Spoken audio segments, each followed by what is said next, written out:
The Organic Enlightenment Process, Book 1. 91.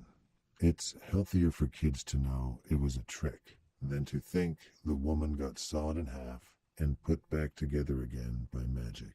The same goes for Santa, the Easter Bunny, and the Tooth Fairy. Unless you want your child to be okay with the idea shape of strangers dropping by their room late at night, having something to do with your child's mouth, then leaving cash on the bed. 92.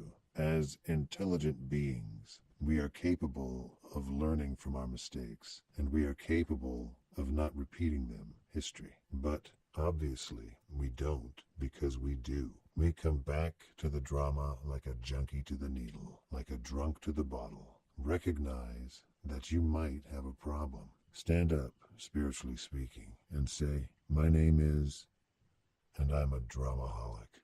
93. When we teach history to children, we should present it like parts of an objective equation and not a subjective answer. When we acknowledge our own human failings of the past, the answer makes sense, the answer being the world we live in.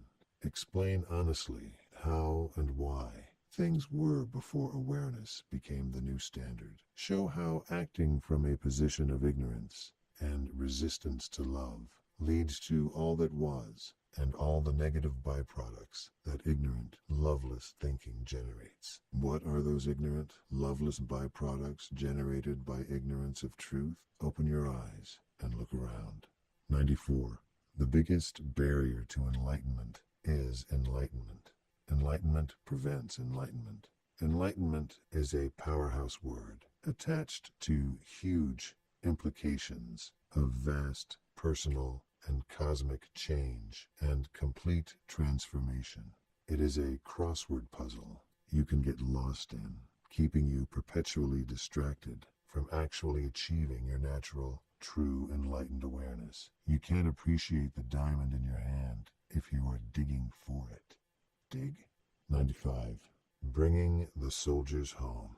The best and only real way to bring the soldiers home is to flip that switch of understanding inside ourselves that will allow us to evolve into the kind of people that do not cherish those things that have resulted in sending the boys over in the first place. Once we stop being the kind of people that participate in that kind of dynamic, guess what happens? We start thinking in different ways. We elect different leaders. We find different positive solutions, and the soldiers start coming home. It only takes a matter of time before everyone's home.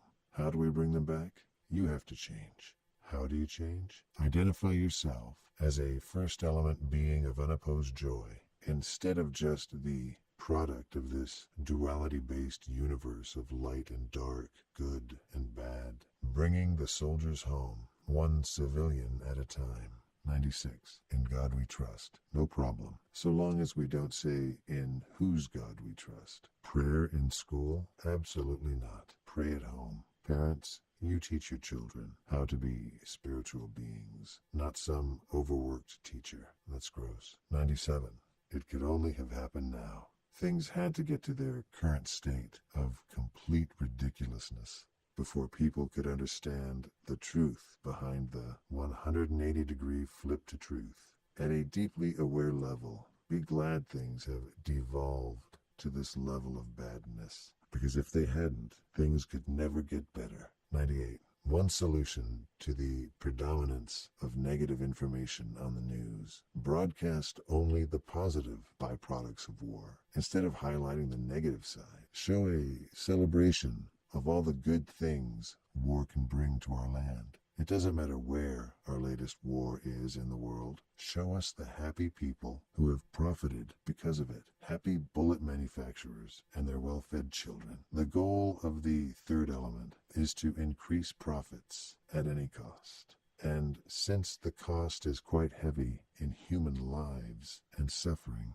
it is only fair to show the world the gain and profits which make the loss endurable. Show the smiling shareholders, happy, wealthy politicians and their contractor buddies, the happily supported infrastructure. Somebody has to gain, or it wouldn't happen. Show me. 99. Of course, a war in East, where we buy the black blood that fuels our toxic way of life, will generate a state of fear and uncertainty, and the price of oil worldwide will rise automatically as a natural byproduct of that fear.